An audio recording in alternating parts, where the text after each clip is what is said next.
Silence. Silence, on tourne.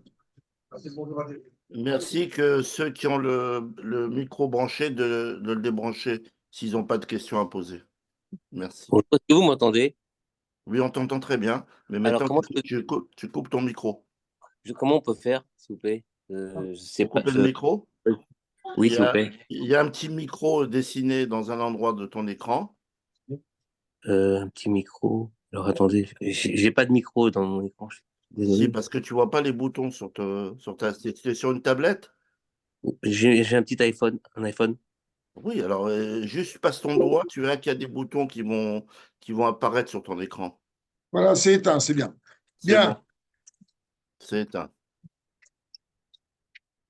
Profite, ce shiur, il est donné les Nishmat, mon frère, Atamim, Yoel Meir, Ben Arav Moshe Chouatou. Entre Amen. autres, et la guérison de tous ceux qui ont besoin, et les bonnes nouvelles pour tous ceux qui en ont besoin. Protection de nos soldats et Mashiach tout de suite, et les captifs qui reviennent en bonne santé. Bien.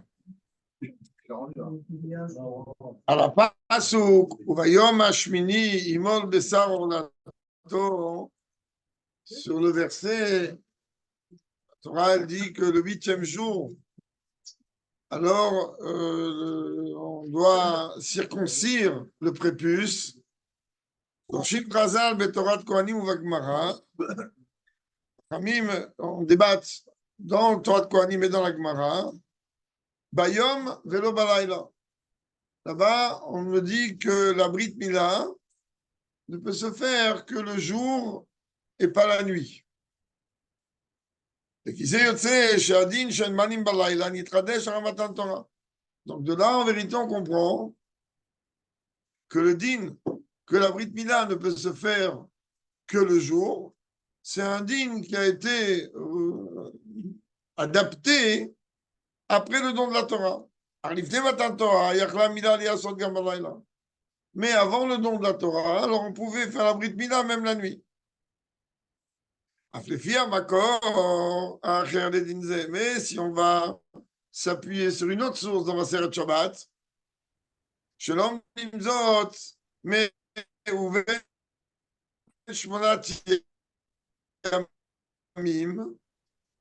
l'enfant âgé de 8 jours,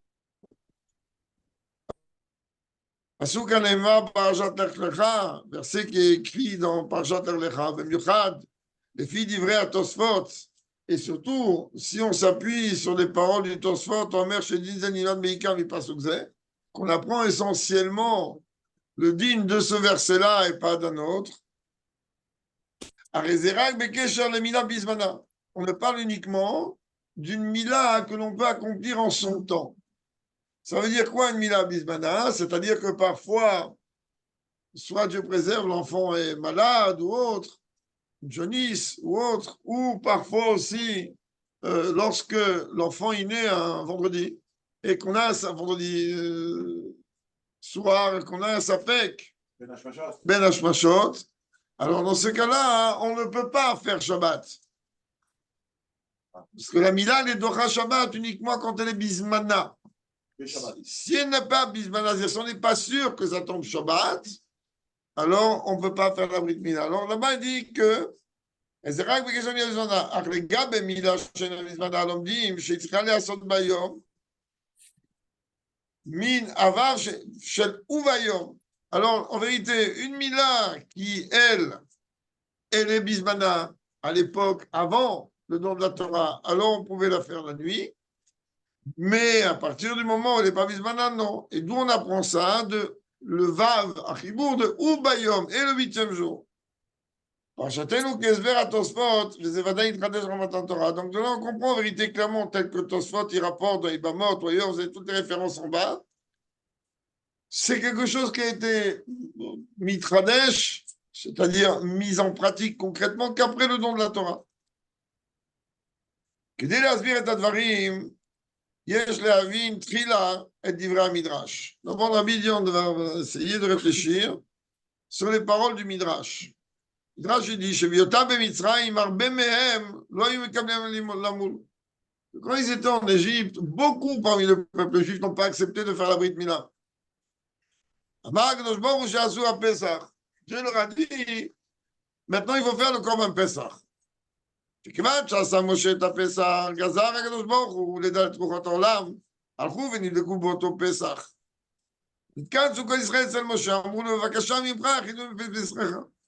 Quand Moshe il a sacrifié le sacrifice de Pessah,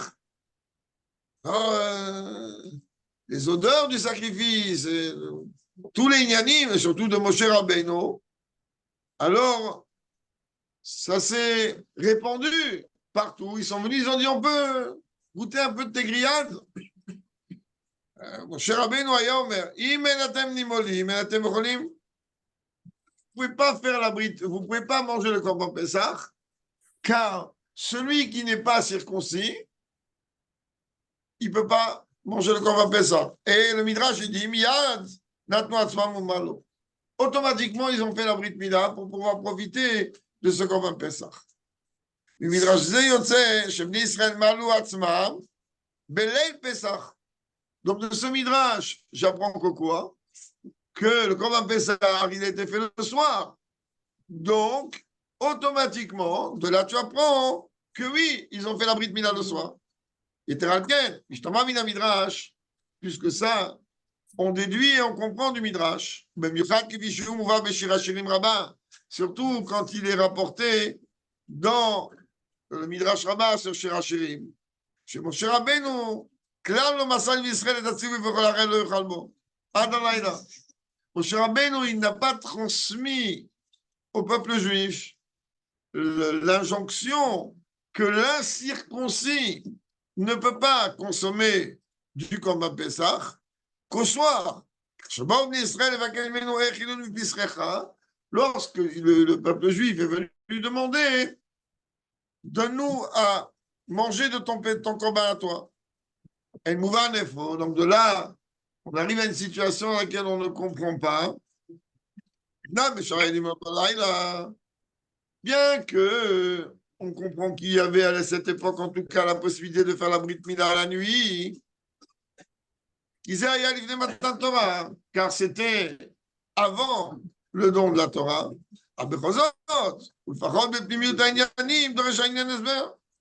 Mais malgré tout, et au moins d'après le sens profond de la mitzvah, on a besoin de comprendre quoi? Étant donné qu'un très grand nombre du peuple juif, quand ils étaient en Égypte, alors ils n'ont pas fait la Brit Mila par leur propre volonté, uniquement parce que Dieu a décrété que ça s'est réparti dans les 4 points cardinaux, et l'odeur agréable du Korban de Moshe Rabbeinu leur a donné envie donc de consommer. Dieu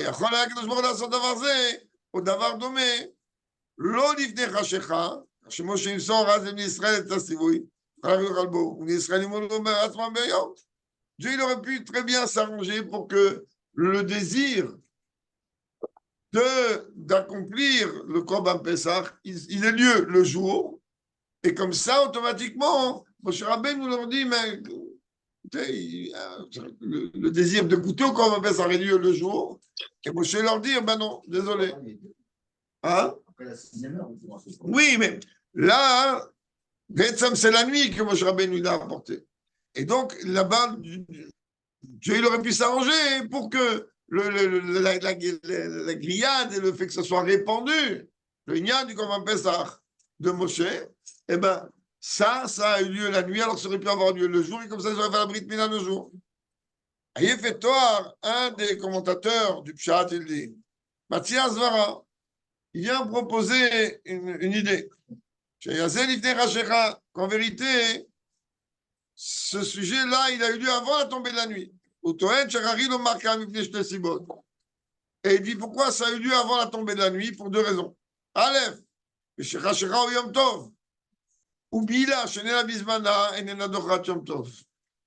dit si la nuit elle est tombée, alors on est Yom Tov. Et comme on a dit pour Shabbat, même pour Yom Tov, si la Mila n'est pas en vérité une Mila ponctuelle du 8e jour, donc dans le temps où elle doit être, alors elle ne repousse pas le Yom Tov. Deuxième point, En Manim Balayla. De toute manière, Dieu il va venir transmettre maintenant qu'on ne fait pas la Brit Mila la nuit. Alors dans ce cas-là, lui il déduit. Hein? Oui, mais c'était quand même. Même si c'était pas Matan Torah, c'était Yom Tov quand même. C'était le moment de Korban Pessah, c'était le moment de Pessah. Oui. Mais. Il n'y a pas de. Je ne comprends pas le véhicule de Rabbi, là, puisqu'il n'y a pas le livre. C'est même pas ce que. Là, le Rabbi rapporte que la Gemara rapporte dans Shabbat et sur les Fétor, il dit. 2 minutes, très vrai, on n'est qu'au début. Pour l'instant, le Rabbi rapporte des commentateurs. On va voir après s'il va les accepter ou pas. Pour l'instant, le Rabbi apporte ses idées. Mais le Rabbi dit quand même que ça ne marche pas. Rive Shalom Markach, que va te pour un mouvement Beshira Shirim Rabba. Baruch Shayazé Balayla. Le récit qui rapportait là-bas, qu'on a cité plus haut, c'est clair que c'était la nuit. Sham Katou Meforash, Adavar Eraat Shamelach Bimsibo, Moshe, Israël, Mesubim, Vordim Israël, Bemitzraim, Vachilat Pesach, Ibelayla Azé, Beleitet, Vavelo Kodem Achashecha. Donc, le Rabbi, il dit ce que les Fétor, il rapporte. Ça ne colle pas. Parce que de toute manière, c'était la nuit, et le Moshe Rabbeinu, il était assis, si on peut dire, la nuit, et comme c'est marqué, Balayla Azé. Est-ce que le Yefetor est dit, donc le Rabbi il va casser un petit peu cette opinion-là en disant Aleph,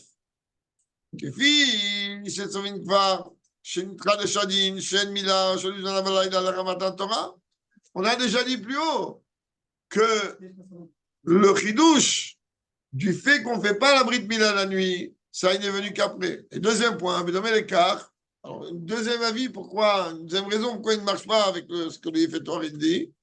On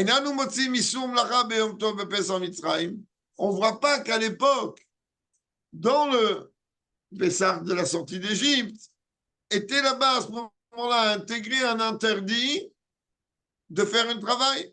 En tout cas, pas pour l'instant. Comme la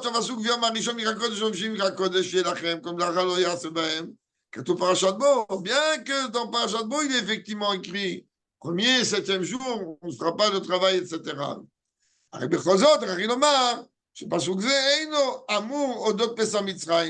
est clair que ce verset, il ne concerne pas le premier Pessah, qui est celui de la sortie d'Égypte.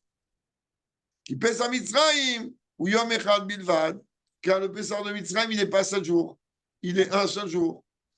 Ou le Pasuk, c'est Katouf, et ce verset-là, il parle de l'interdiction de travailler, et le premier jour, et le 7e jour. Donc forcément, il ne parle pas du tout de ce Pessah à ce moment-là.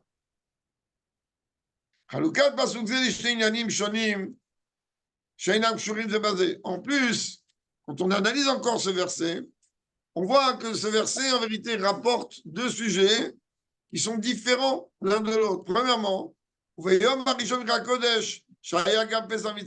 premier jour, on peut comprendre. C'était même le Pessah d'Égypte. Là-bas, on nous a dit que c'est un jour dans lequel il est Kadosh Yom Tov. Bête, le deuxième verset, il parle du 7e jour. Il n'y a pas eu de 7e jour à la sortie d'Égypte, puisque le 7e jour, on était devant la mer Rouge. Donc, ça n'a rien à voir. On ne peut pas accepter pour quelle raison? Pas sous Katouf comme la Chal et assez Bahem. Ce verset, il dit que il n'y aura pas de travail qui sera effectué en eux, c'est-à-dire chez eux. Ça veut dire que l'interdit de travailler, il touche les 2 jours, sur le premier et le 7e, de la même façon. Deuxième point, a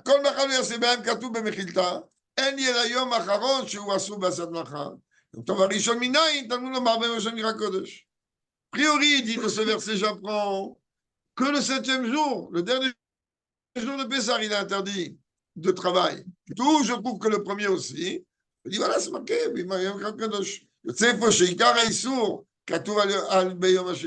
ça veut dire que le Ikar de Issour qui est ramené dans ce verset, il est surtout pour le 7e jour. Et si tu me parles de ça, donc tu ne veux pas forcément pas du Pessah Mitzrayim, tu parles du Pessah après.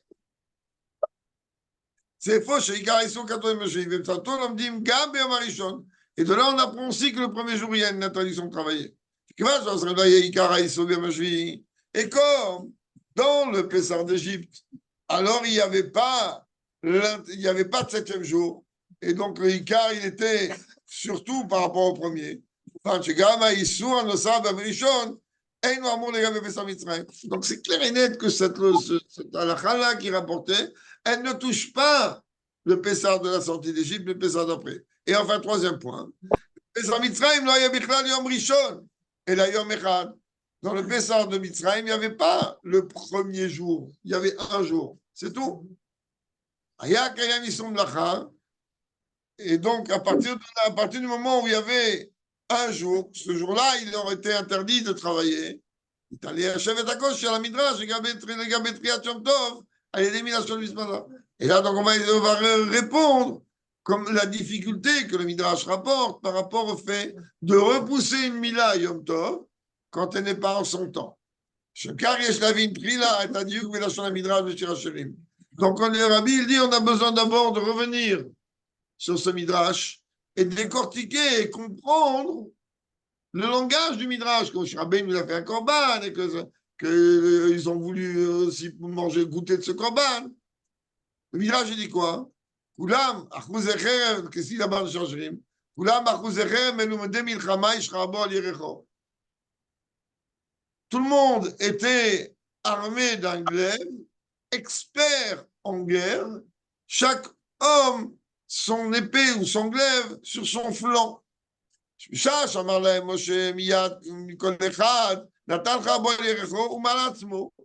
en vérité, le Midrash, il dit, c'est quoi le flanc? En vérité, le flanc, c'est aussi la dimension que traduit des fois le Brit. Il dit, c'est pas compliqué. Chacun, il avait une épée et automatiquement, il s'est circoncis tout seul. Comme ça, il dit. Mais quand même, le Rabbi, il dit, cette compréhension, elle est compliquée. מדוע חשוב לציין שהם מעלו את עצמם בחרב, העיקר הוא שהם מעלו את עצמם מיד. Qu'est-ce que Shlomo Amelech il veut me sous-entendre en me disant que si toi tu dis que c'est ça l'explication du Midrash, qu'ils ont fait la Brit Mila avec une épée, l'essentiel c'est de me dire qu'ils ont fait la Brit Mila, peu importe avec quoi, car on sait très très bien que dans une Trot Mila, la Brit Mila on peut la faire avec n'importe quel objet coupant. Ça peut être du verre, ça peut être de la pierre, ça peut être du bois, ça peut être n'importe quoi. D'après la halakha, il n'y a aucun interdit. L'essentiel, c'est de couper. Ah, aujourd'hui, depuis déjà un moment, même depuis l'époque du Rambam, alors il a été institué qu'en général, que le peuple juif en général prend un couteau. Vous voyez bien d'ailleurs que des Moalim, ils se cassent pas la tête, comme en Tunisie ou autre, ils avaient un couteau spécifique du Moël. Moi, il prend la bistouri. Avec un bistouri, il tape. En 3 secondes, il finit. Bistouri, je tape, l'histoire, elle est réglée. Donc, la question ici, elle est pourquoi on a besoin de me préciser qu'ils ont fait la Brit Mila avec une épée? Alors que le Ikar, il est de me faire comprendre qu'ils ont fait la Brit Mila tout de suite. Deuxième point, les Shema Moudgash Charbo. Pourquoi Ishrarbo? Pourquoi on a besoin de venir préciser que chacun a fait la Brit Mila avec son propre glaive? Et ça semble peut-être important de prendre le glaive de l'autre et faire la Brit Mila. Mais en vérité, à travers ce Shirachirim, le Rabbi il dit on va répondre à la question qu'on a soulevée plus haut. Ce Shirachirim qui paraît comme ça tellement banal d'un côté, simple de l'autre et compliqué en troisième niveau. Mila imlacha sura beyom tov kasherina asit kedarka beizmer. C'est-à-dire que la Mila, elle, c'est très puissant ce qui est marqué ici, que la Mila en vérité, est que elle est interdite Yom Tov, dans quel cas? Quand elle est faite avec le Ismaël, c'est un couteau spécial Mila, c'est-à-dire c'est le pli spécifique pour la Mila, comme ça on l'appelle même dans son langage. Aval Mila becherev imlacha shelo kedarka. Ah, de la même manière. Shabbat, par exemple, on peut éplucher un fruit ou un légume, mais on ne peut pas l'éplucher avec un éplucheur. L'éplucheur, c'est un cli qui est fait que pour ça. Un couteau, tu peux couper avec une pomme de terre, tu peux couper de la viande, tu peux aussi couper une peau. Couper une peau, c'est pas boraire, si c'est le derrière avec lequel on va manger les choses. On peut manger une orange, on peut manger une pomme, une poire, on peut. C'est pas boraire, mais prendre un éplucheur et couper une pomme ou une poire Shabbat, tu peux pas.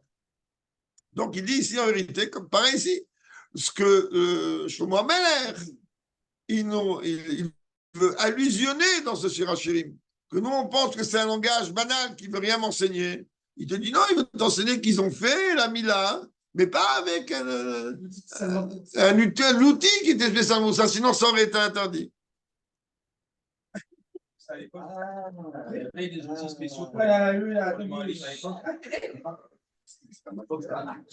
n'ai pas compris.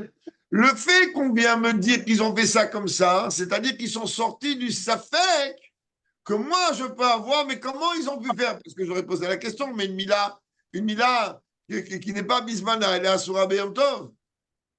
Je dis non. Quand on utilise un outil qui n'est pas le derrière de son utilisation, il n'est pas sourd. Minatora en tout cas.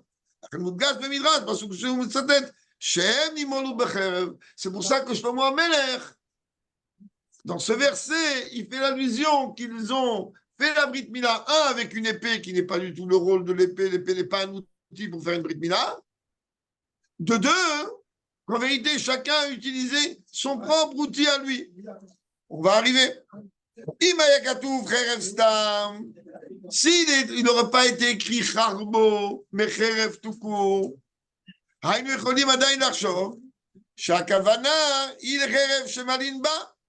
si on avait écrit un glaive, qu'est-ce que j'aurais compris?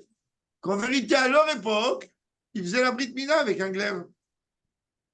C'est-à-dire, le glaive aurait été un outil. D'ailleurs, comme c'est marqué, pour Yoshua, c'est l'haftara de. Messieurs, c'est l'haftara du jour de Pessah.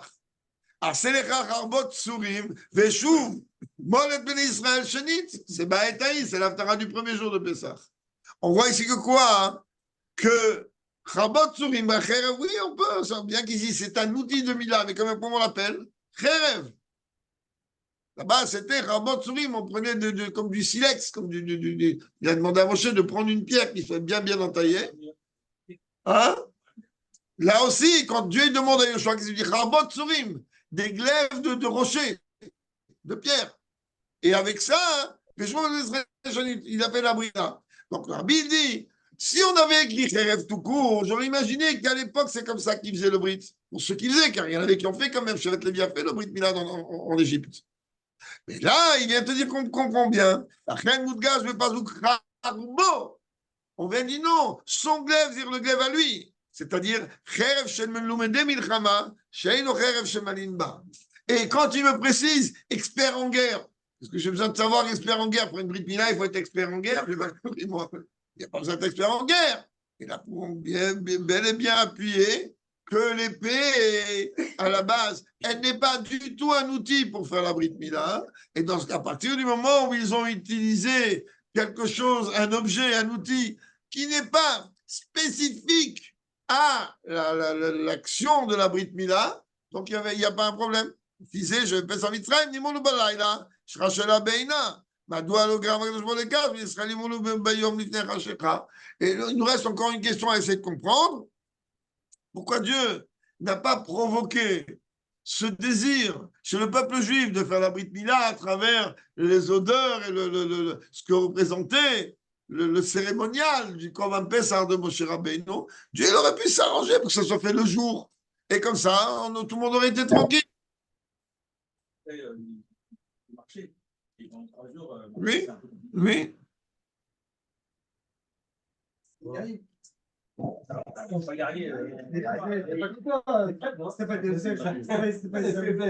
Allez, messieurs, on a encore du pain sur la planche. Pour qu'on puisse comprendre de quoi on parle,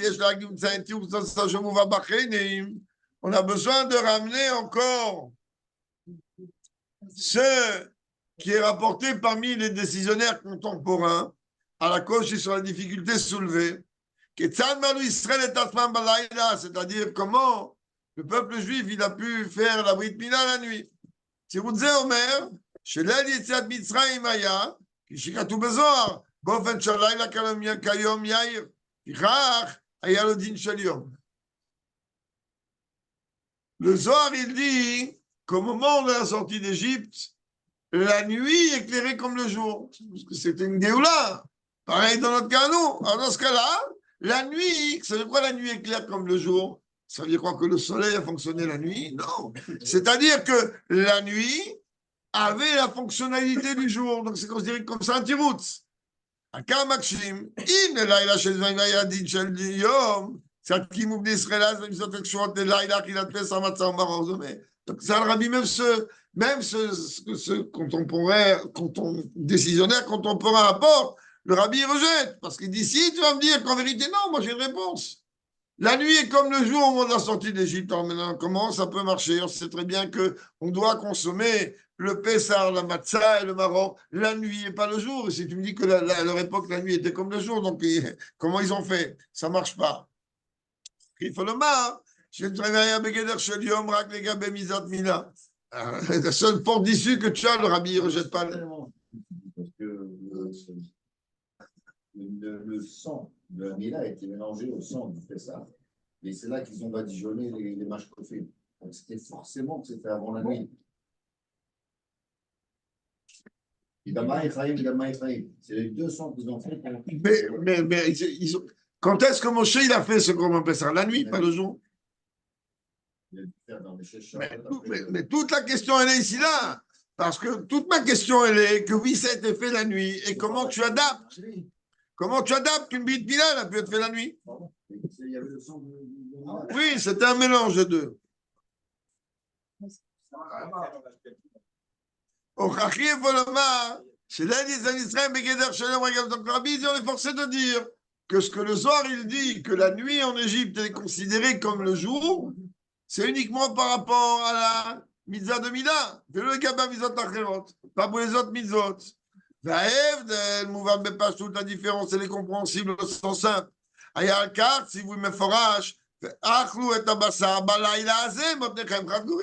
c'est marqué clair, bon, ils consommeront cette viande la nuit. Et dans ce cas-là, avec leur ceinture attachée, maintenant, Rabbi, on va essayer de comprendre mieux. On a besoin de comprendre d'abord qu'est-ce que représente plus profondément la mitzvah de Mila. Qu'on est venu me dire, parce que le Rabbi ne rejette pas ni le Zohar, ni l'opinion du décisionnaire. Le Rabbi dit, ce n'est pas des clowns, on n'est pas venu rapporter des clowns qui viennent dire n'importe quoi. Cette opinion, elle est valable, mais moi, je ne la comprends pas, ou j'ai besoin de la comprendre.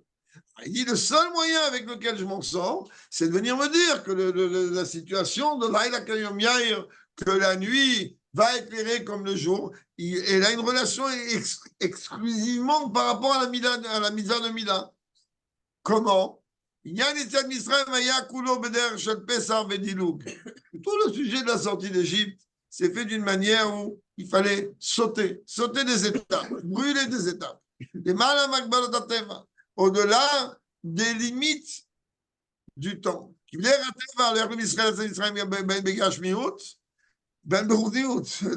vérité, le peuple juif, d'après les lois de la nature, il n'avait pas où aller. D'Égypte, on ne sort pas. Aucun esclave ne pouvait, comme le Mechita dit là-bas, se sauver d'Égypte. Alors, si déjà matériellement, il ne pouvait pas sortir, car Paro était un grand magicien, était un grand professionnel des barrages synthétiques ou des barrages électriques ou ce qu'on veut, personne ne pouvait s'évader. Et spirituellement, il n'y avait pas tellement envie de quoi s'évader. Ils avaient atteint 49, en tout cas pour une grande partie d'entre eux, 49 portes d'impureté. Donc, sortir d'Égypte, il faut oublier. הגבלות, ומדידות הטבע למטה, יכולים להתבטל על ידי שנתבטלות והגבלות. Quand est-ce qu'on peut annuler les barrières ou les limites qu'il y a ici? Lorsque on annule en vérité toutes les barrières de tout l'enchaînement des mondes. של כל סדר השתלשלות. דבר הנגרם על ידי כך שמאיר אור נעלה לגמרי, דידה והגבלה מכל סדר השתלשלות. C'est-à-dire que lorsque se dévoile une lumière de Dieu qui est au-delà de l'enchaînement des mondes, il n'y a plus de notion de temps. Il n'y a plus du tout de notion de barrage, de limite, de jour, de nuit. D'ailleurs, ce verset de Laïla Kayem Yair, qui est rapporté, c'est dans Teilim à la base, et c'est dans le Zohar, et dans tous les Nyanim, qu'en vérité, de quoi il parle? Il parle du moment de la Géoula, puisque la galoute est comparée à l'obscurité, et que au moment de la Géoula, qu'est-ce qu'on va faire? Au moment de la Géoula, on va prendre la galoute qui est appelée Gola, et on va descendre le Aleph de Dieu dedans qui va le transformer en Géoula. Donc la nuit, l'obscurité va éclairer au moment de la Géoula. C'est ça à quoi il fait allusion ce verset. Il faut savoir que toute chose doit arriver par l'entremise de la Torah. On a besoin d'abord de trouver des références dans la Torah. Donc même ce sujet, on doit trouver la référence dans la Torah. בתורה נמשכת ההשפעה ממקור נעלה יותר מן הדרגה של התורה כשלעצמה, כביכול. Donc ils comprennent la source de la Torah, elle est au-delà des limites qu'il y a dans la Torah elle-même.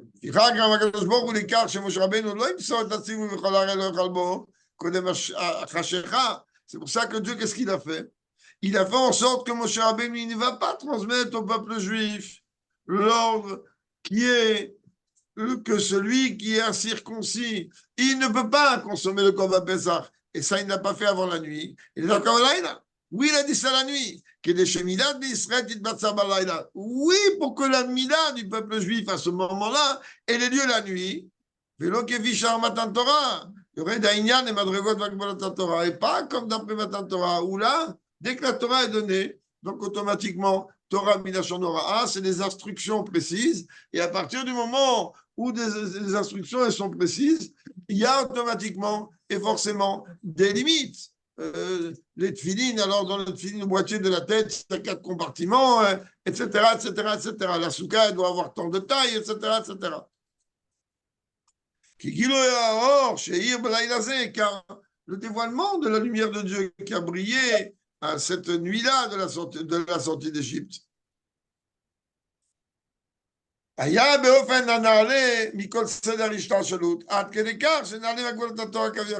C'était une lumière qui était au-delà même de l'enchaînement des mondes, c'est-à-dire, si l'on peut s'exprimer ainsi, même au-delà des limites qui sont fixées dans la Torah.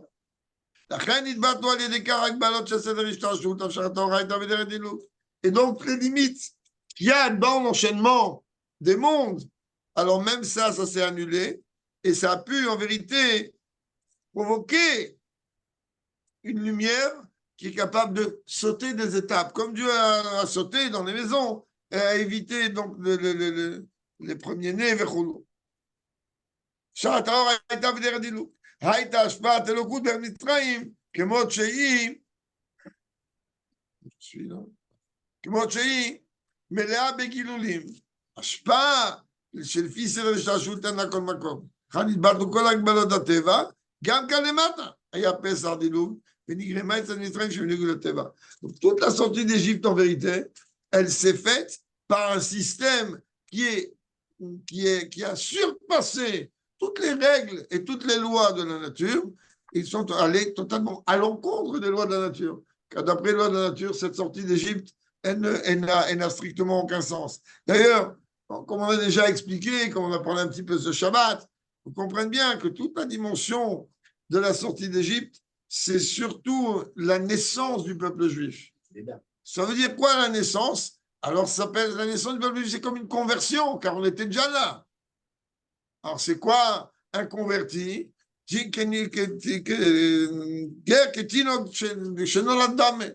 comme un bébé qui vient de naître. C'est ça le peuple juif. C'est ça qu'il y a eu la Brit Mila et tous les Inyanim qui sont liés avec ça. Shem Shet Sorer, chez Inyan Adilou, qui est Bet Torah. Alors, de la même manière qu'il y a eu une nécessité, qu'il y ait ce saut dans la Torah elle-même. Et que ça a pu entraîner que, oui, la sortie d'Égypte va avoir lieu. Car Israël, Avoda, Misouk, Shel Diloug, et Malam, Mishtashut, alors on a eu besoin que même nous, on va servir Dieu à ce moment-là d'une manière d'un saut, c'est-à-dire une manière de sauter les étapes. Dam Pesach et Dam Mila, comme l'a dit David, c'est pour ça que la Hana, à la sortie d'Égypte, elle était la fusion entre le sang de la Mila et le sang du Korban Pesach. Qui je t'ai mis hôtel ou Pesach Mila, en avodot sheme'ever d'agbalot. Car le sang de la Mila et le sang du Korban Pesach, la Mitzah de Mila, la Mitzah du Korban Pesach, sont au-delà de toutes les Pesach Mila Shon Diloug. Le mot Pesach, c'est le même terme que sauter les étapes. Ou Mila, il y en a Brit Olam. Et la Mila, c'est en vérité une alliance éternelle avec Dieu. Il n'y a aucune limite. Comme chacun se rappelle que là-bas, il est rapporté que David Amelach, quand il est allé au Merchatz, dans se laver ou le mikvé, peu importe, appelez ça comme vous voulez, et à un moment, il s'est dit, mais comment un homme, il peut rester un instant sans une mitzvah? Penser de la Torah, je ne peux pas, je suis tout nu. Accomplir une mitzvah, je ne peux pas, je suis tout nu. Et quand il a baissé les yeux et qu'il a vu la Mida, il a dit, ben voilà, il n'y a jamais un moment où il n'y a pas de connexion. Automatiquement, et la Mida en vérité, elle a une force tout à fait particulière. C'est quoi la force particulière? C'est que peu importe si le juif il se comporte comme Dieu il veut ou il ne se comporte pas comme Dieu il veut, à partir du moment où il a fait la Mida, c'est tout. Maintenant, il y a Dieu préserve. Quelque chose d'encore plus grave que toutes les fautes peut-être du monde. Ça n'engage que moi, ce que je viens de dire ici. C'est des gens que eux, comme il dit là-bas le Rambam, de loi de Mida, qui avaient fait la Mida, et ils font une opération pour remettre de la peau. Le terme, je ne l'ai pas dans la bouche, mais je peux le retrouver. C'est-à-dire, ils remettent de la peau. C'est-à-dire, ils font le système. Procédé inversé. Il y a un terme en hébreu, il va me revenir. C'est un indice clair dans Rambam. Alors ça, c'est encore plus grave que tout. Tu as fait la Brit Mila, reste avec, Makara. Ah ok, tu ne veux pas encore mettre les tefilines, tu ne veux pas encore mettre ça, tu ne veux pas faire ça.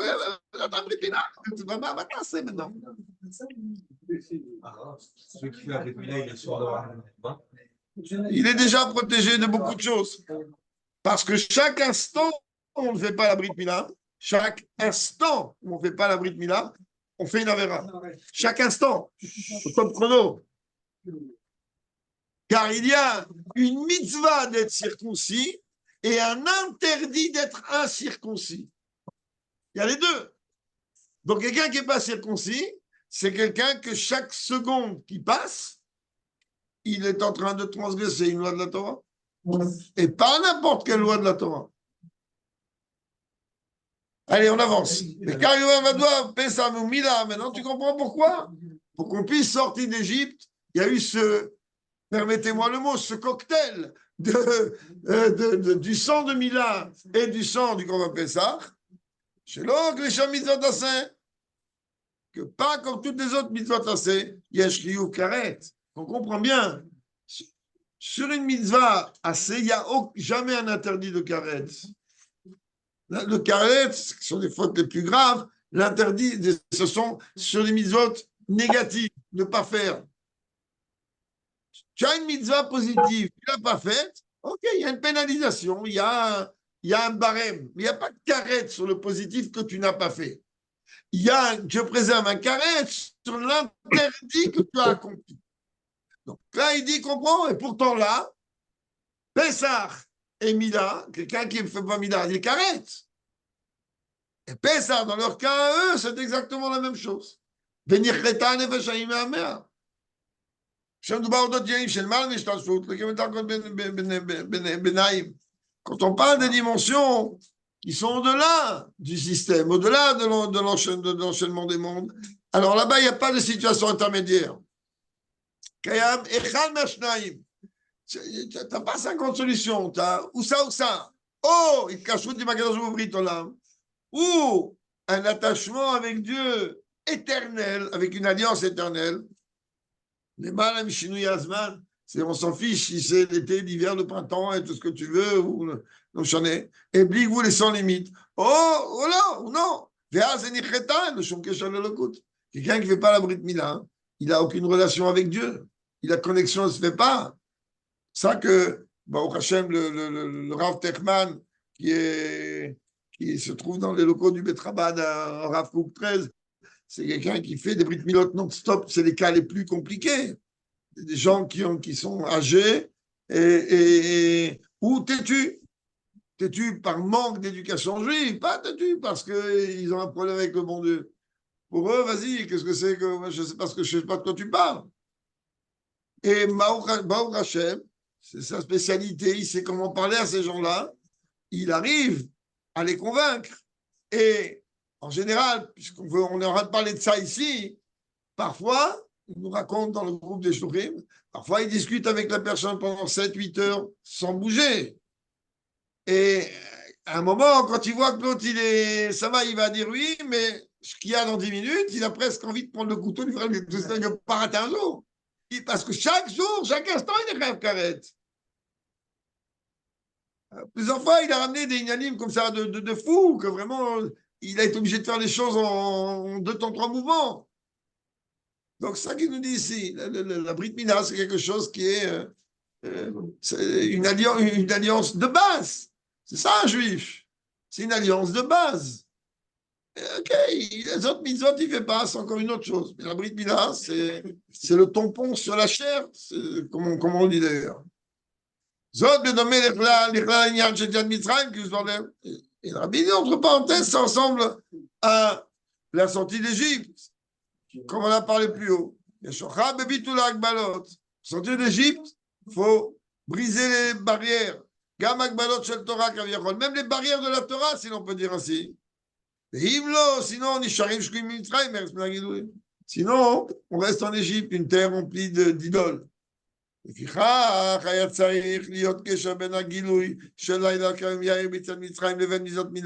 pour ça qu'il y a eu besoin, oui, de cette relation, de me faire comprendre qu'à ce moment-là, cette mitzvah de Mila, elle était tellement merveilleuse qu'elle a, si l'on peut dire, éclairé la nuit. C'est-à-dire, c'est en vérité un dévoilement d'une lumière qui est au-delà des règles naturelles. Comme ils ont fait ce Messirus Nefesh, ils ont fait ce pas, qu'ils ont accepté de faire la Brit Mila. On sait très bien que c'est pas, hein, aujourd'hui, Franck, quand on fait la Brit Mila aujourd'hui, on fait le Baruch Hashem enfant à 8 jours. On lui a rien demandé, tout va bien. Mais faire une Brit Mila quand la personne est à 60, 70 ans, ou 80 ans, ou 90 ans, et il ne s'appelle pas Abraham Avinu, on est d'accord, il s'appelle je ne sais pas comment. Et lui, il faut lui faire une Brit Mila et lui expliquer que voilà, il faut un médecin, il faut être dans une clinique, et avec toutes les règles qu'il faut, mais parfois là-bas, il fait des miracles. C'est arrivé qu'il a fait en même temps Brit Mila, Pidyon Aben, au père, au fils, des trucs de fou furieux, ce qui se passe là-bas. C'est des trucs de fou furieux. Mais c'est un travail de longue haleine. C'est quelqu'un qui a l'expérience. C'est-à-dire, pour lui, dès qu'on a dit, regarde, ce juif-là, essentiellement, il travaille avec la communauté russe, c'est sa langue maternelle, que lui, le type, il ne veut pas mettre les tchilines. Regarde, genre, sa mère est juive, mais il ne va pas le lâcher. Il ne va pas le lâcher. Il va vérifier s'il a fait la Brit Mila, s'il a pas fait... il ne va pas le lâcher. Jusqu'à qu'il va arriver. Allez, on avance. Les fiamolel, mouvan, avdel, bemizat mila, les fnei donc, par rapport à ce qu'on vient d'étudier, on comprend la différence qu'il y a entre la misa de Mila avant le don de la Torah, qui aurait pu avoir lieu la nuit, et la misa de Mila après le don de la Torah, qui ne peut avoir lieu que le jour. Mais en vérité, le véritable saut, le véritable effort comme ça, grandiose, de la Mila, il est d'Afka dans la Mila avant Matan Torah. Az mevia mitzvah le dilugatzum. Parce qu'avant Matan Torah, il n'y avait même pas de limite, même pas de jour ou de nuit. Elle apporte en vérité faire un saut, un pas grandiose. Yotem Hashem, il a cassé la casse, c'est plus haut que d'un extrême à l'autre. D'abord, les Yetziad d'Israël, Mirshut Akli Touma. Cette chose-là, elle a entraîné que le peuple juif, il est sorti de l'autorité de l'impureté, pour entrer dans l'autorité de la sainteté.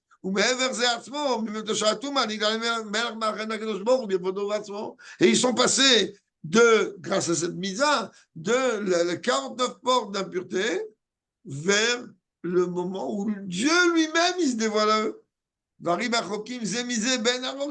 C'est deux extrêmes complètement. Comme il n'y a pas de limite, donc il n'y a aucune différence entre le jour et la nuit. Aucune. Car tu es en train, en réalité, par le comportement que tu as, d'entraîner une dimension de Dieu. On va le voir très vite au moment de la Géoula, ce soir même, d'entraîner cette dimension dans laquelle il n'y a pas de différence entre Arur Aman et Baruch Mordechai, entre la nuit et le jour, ou entre le bien et le mal. Ça, ce sont des niveaux de Dieu grandioses où il n'y a pas de différence. C'est tout dans le même sac. Ça, c'était comment? Avant le don de la Torah. Ah, maintenant, on est après Matan Torah. Ah, c'est Israël, les Troum, Shel Seder, Bigdusha. Là, maintenant, on a un ordre. On ne fait pas ce qu'on veut. Maintenant, on ne peut pas faire ce qu'on a envie. Il y a un Seder Mesouda. Avant, tu pouvais faire ce que tu avais compris ou pas compris, ou ce qu'on t'avait ordonné ou pas encore ordonné. Mais à partir du moment où la Torah est donnée, nul n'est censé ignorer la loi. Elle est donnée. Tu as une obligation de la rechercher si tes parents ne te l'ont pas donnée. Tu as l'obligation d'évoluer dans ce chemin-là. Et donc, oublie ton âme, Shaliede Mizat Mila. Af, hi, Beseda Shagdusha, la reine, Yafra la Avoda, chez les films d'Idot Vagbalot, chez Bakemot Evdelim, Ben Yom Laila. Donc, dès que la Torah a été donnée et que les mitzvot, en vérité, ont maintenant une définition, un critère, des lois, donc il y a forcément des limites. Et donc, même la mitzvah de Mila, elle rentre dans les limites, c'est-à-dire qu'il y a une différence après Matan Torah entre le fait de faire la mitzvah de Mila le jour ou la mitzvah de Mila la nuit. C'est ce qui est interdit. Hein? Chez Mili, c'est au-delà de Sheva. D'accord, mais même si elle va la faire, il va faire la Mila, Dieu préserve le 20e jour ou le 30e jour, il ne va pas faire la nuit quand même, ça change un problème. Même si elle n'est pas Mizvana. Le Rabbi dit, bon, ça c'est une discussion sur la Nekuda de ce que représente la Mila, mais maintenant on a besoin peut-être pour conclure de comprendre quel enseignement ça m'apporte dans mon service de Dieu. Quel enseignement ça m'apporte dans mon service de Dieu d'une manière concrète.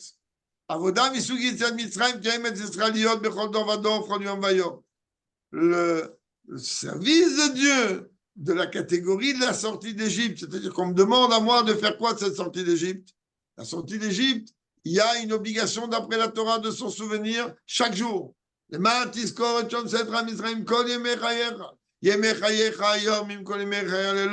Il n'y a pas un moment où tu dois oublier cette dimension de sortie d'Égypte. Donc maintenant, on me dit qu'il colle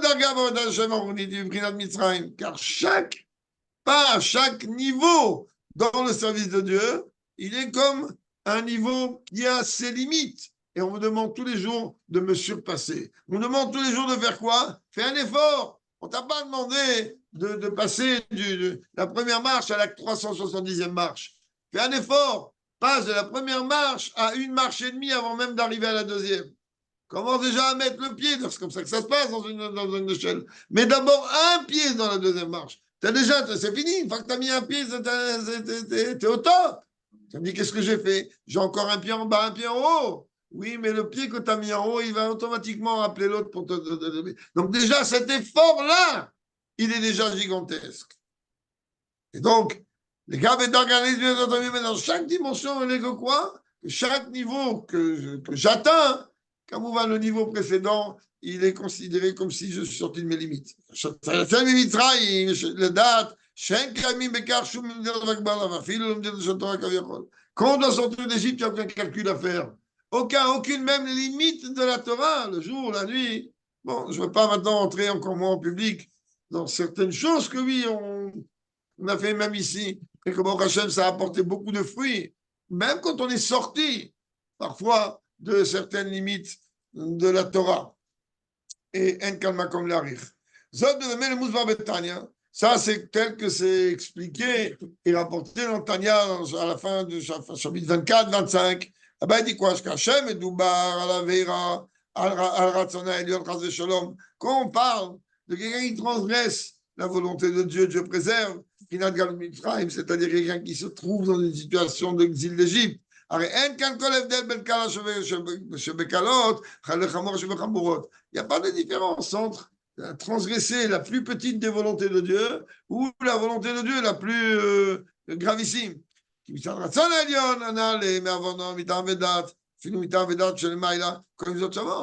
Parce qu'on a déjà parlé, rappelez-vous de ça, je vais aller très vite, une parenthèse très rapide, que le rabbi précédent, il rapporte dans Parashat Nassau, dans l'écoute des Sikhot, là-bas, le rabbi rapporte que dans un mamar de Batidegani, le rabbi précédent, il explique la notion d'Adam qui dit Steishto, le digne de la sota, une femme qui se cache de son mari, qui se détourne de son mari Vechono.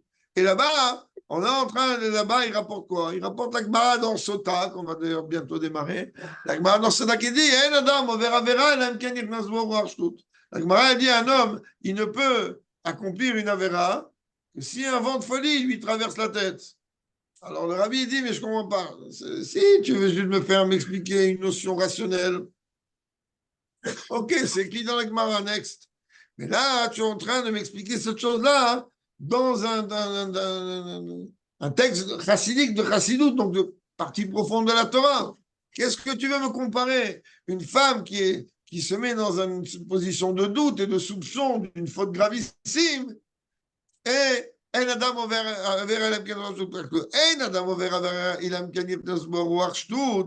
Gemara, elle dit c'est valable pour quelle Avera? Pas pour une Avera grave. Même quelqu'un qui va transgresser ce que les Chachamim viennent nous dire, Kadesh sanctifie-toi dans ce qui t'est permis. C'est toléré, mais demande de faire un effort. Alors même là, il faut qu'un vent de folie me traverse la tête. Voilà, j'ai fait aucune Avera. Et comment tu les mets les deux au même niveau? Comment tu peux mettre au même niveau et la femme soupçonnée de catastrophe et celui qui, bon, il a dit, ben moi, j'ai pas envie de me priver. Moi, je kiffe cette nourriture et les cachères. Fiche-moi la paix. J'ai pas besoin de me limiter. J'ai pas besoin de me priver. Et alors, te dit, ah, mais si tu te prives pas, alors il faut un vent de folie traverser la tête. Alors, le rabbi rapporte ce qui est ramené dans Tania ici. Il dit, en vérité, on n'est pas en train de parler de la pénalité, de la pénalité. Tu seras peut-être même pas pénalisé à ton niveau à toi si tu as profité d'une nourriture, quand elle est cachère, évidemment, avec ton degré de cache-route. Mais regarde plus profondément les choses. Qu'est-ce que tu as fait? Tu as enfreint une volonté de Dieu. Donc la pénalisation, on s'en fiche. On s'en fiche. Mais regarde ce que tu as enfreint, ce que le rabbi dit ici. את הנכונות למסור נפשו אפילו על דקדוק קל של סוף, רבי nous a dit que je mens pas, et il dit la vérité, quelqu'un qui comprend que dans tous les cas, il s'agit de la volonté de Dieu, eh bien, je vis les prêts, va donner sa vie même pour une toute petite injonction que les Chachamim sont venus dire on va mettre une protection supplémentaire, mais on vous prévient, c'est une protection supplémentaire. C'est-à-dire que si tu as enfreint, a priori, tu n'as rien enfreint. Tu dis non, il y en a qui sont prêts à donner leur vie pour ça. Pourquoi? Parce que dans tous les cas, c'est la volonté de Dieu à travers ses Chachamim. Il est clair et net que lorsque on avance et on évolue, il n'y a pas en vérité, dans cette forme de service de Dieu, de limite de jour et de nuit. Fais pas attention, qu'est-ce qu'il y a autour de lui qui vient empêcher de mettre les filles à un juif ou qui ne vient pas. Il n'y a rien, il comprend rien, il n'y a pas de jour et pas de nuit. Il n'y a aucun calcul. Il ne fait pas attention s'il est fatigué ou pas. Il ne fait pas attention s'il a envie ou pas envie, s'il désire ou il ne désire pas. ou Sholev Bigvura. Il est en train en vérité il fait ce bond avec gloire, avec un grand effort, mal avec un de là dans l'entendement humain. Être rarement, il prend son glaive, ou mal est asmomiad. Il se fait tout de suite la Brit Mila. C'est quoi Brit Mila? C'est-à-dire qu'il est en train de couper le Yetzerara qui est en lui. Il lui tranche la tête, ça va couper la tête. Il tranche la tête au Yetzerara. Il laisse pas Yetzerara parler. Mitkacher el Hashem, même sans aucun retson de Brinat Yesod, Brit Olam, et Kamouvan. Il va s'attacher avec Dieu à travers la volonté de Dieu dans ce niveau qu'on appelle Yesod, c'est-à-dire la 6e sphira, qu'elle est liée avec le sujet de la Brit Mila. Et ça, c'est, Baruch Hashem, le sujet de l'alliance avec Dieu. Et Ratson, qu'on puisse se renforcer dans tous ces inyanim et amener la Géoula véritable et complète, ou marquer nous Beroshen.